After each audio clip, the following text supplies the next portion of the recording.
श्री स्वामी समर्थ. जयशंकर. आषाढ महिन्यातील पौर्णिमेला गुरुपौर्णिमा म्हणतात आणि ती ह्या वर्षी आहे 29 जुलैला. या पौर्णिमेला व्यासपौर्णिमाही म्हटलं जातं. गुरुपौर्णिमा हा सगळ्यांच्या आवडीचा दिवस आहे. दत्त महाराजांपासून सुरू झालेली ही गुरुशिष्याची परंपरा जी आजपर्यंत आपण सर्वजण पाळत आलेलो आहे. दत्त महाराजांपासून सुरू झालेल्या या परंपरेला म्हणजेच स्वतः दत्त महाराजांनी 24 गुरु त्यांच्या आयुष्यात केलेले होते. त्याप्रमाणेच आयुष्यात प्रत्येकाच्या आयुष्यात गुरु हा असावा. गुरु का असावा तर आपण आपल्या ह्या ओबडधोबड झालेल्या आयुष्याला मार्ग दाखवण्यासाठी, दिशा दाखवण्यासाठी गुरु हा आपल्या आयुष्यात असावा. आणि म्हणूनच प्रत्येकाने त्याच्या आयुष्यात खरा, योग्य आणि त्या पात्रतेचा गुरु करणं आवश्यक आहे. गुरु करताना मुळातच डोळसपणे तो गुरु करावा. एक गोष्ट लक्षात घेण्यासारखी आहे की गुरुला आपल्याकडनं कुठलंही धन, कुठलाही पैसा ह्या गोष्टी नको असतात. कुठलाही भंपकपणा, कुठलाही दिखावा गुरु हा करत नसतो. त्याचं ज्ञान हेच त्याच्या चेहऱ्यावरती तेजोमय रूपात दिसत असतं. म्हणूनच गुरु करताना अगदी डोळसपणे गुरु करणं गरजेचं आहे. तुमच्या आयुष्यात जर गुरु नसतील तर तुम्ही ज्यांना कुणाला मानत असाल, स्वामी समर्थ, शंकर महाराज, गजानन महाराज, साईबाबा, कुणालाही जर तुम्ही गुरु मानत असाल तर या दिवशी त्यांना गुरुपद मात्र नक्की द्यावं. गुरुच्या स्पर्शाने आपल्या आयुष्याचं सोनं होत असतं. हा गुरुस्पर्श प्रत्येकाच्या आयुष्यात असायला हवा. खरंच अनुभव घ्या.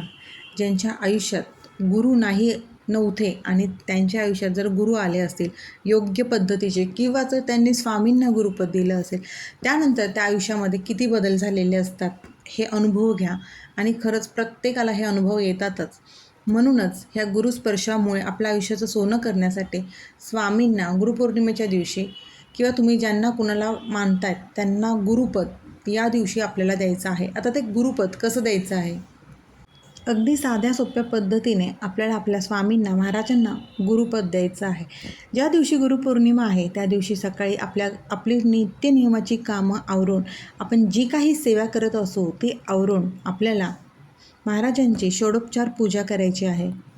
स्वामी भक्त असाल तर आपल्याकडे प्रत्येकाकडे स्वामींची मूर्ती, फोटो असतोच. त्याच्यासमोर बसून महाराजांना नारळ, पेढे, खडीसाखर जे तुम्हाला शक्य असेल ते, पण नारळ आणि खडीसाखर हे तर नक्कीच असावं. हे महाराजांच्या पुढे आपल्याला ठेवायचं आहे. महाराजांना विनंती करायची आहे, स्वामी आजपासूनच तुम्ही माझे गुरु आहात. माझे मातापिता, माझे बंधू, माझे सखा, सोबती सर्व काही तुम्हीच आहात. स्वामी माझी ही विनंती मान्य करून तुम्ही माझं हे गुरुपद स्वीकारा. आनंदाने मला तुमचा आशीर्वाद द्या.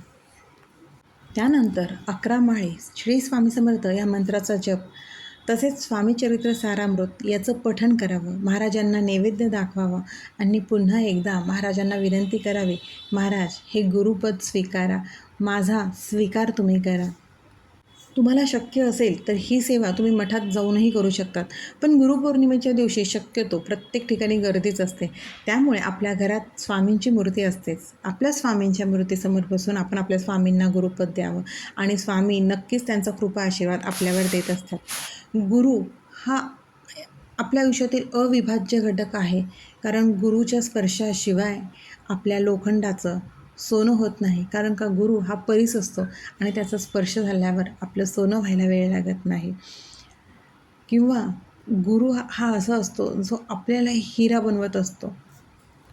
आपण एकदा गुरु केलं ना की आपल्या आयुष्यातील जे काही संकट असतील, संघर्ष असतील, जे काही दुःख असतील याचा भार आपल्यापेक्षा जास्त आपला गुरु घेत असतो. आणि आपल्या वाटेवर जे काही काटे येत असतील ते काटे कमी करण्याचा प्रयत्न आपला गुरु करत असतो. आपल्याला फक्त विश्वासाने आणि श्रद्धेने फक्त गुरूंवरती विश्वास ठेवून आपलं कर्म प्रामाणिक ठेवायचं आहे. आपली गुरु जे आपल्याला शिकवण देत असतात ती अंमलात आणायची आहे. मुळातच गुरु हा कसा आहे किंवा तो कुठल्या जातीचा आहे किंवा त्याचं वय काय आहे हे बघण्यापेक्षा त्याचं ज्ञान किती अगाध आहे हे बघणं गरजेचं आहे.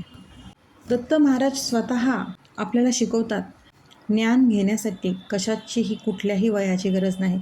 दत्त महाराजांनी स्वतः जे 24 गुरु केले आहेत त्यातील मुंगीपासूनही दत्त महाराज शिकले आहेत. शिवाय फुलांवरती उडणारा जो भुंगा असतो त्याच्याकडनंही दत्त महाराज शिकलेले आहेत.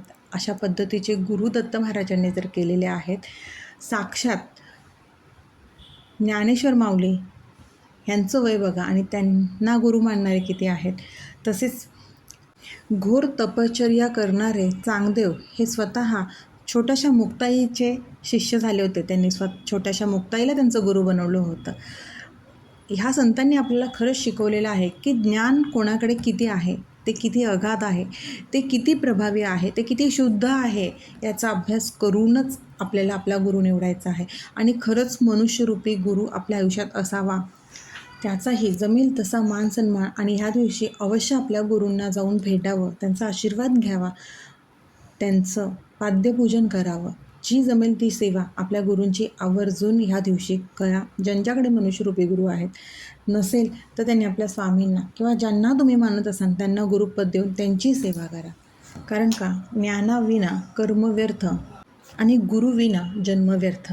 हा जन्म खरंच व्यर्थ नका घालवू. त्यामुळे गुरूंची सेवा करा आणि कृपेचा आशीर्वाद घ्या. कृपा आशीर्वाद नक्कीच मिळतं.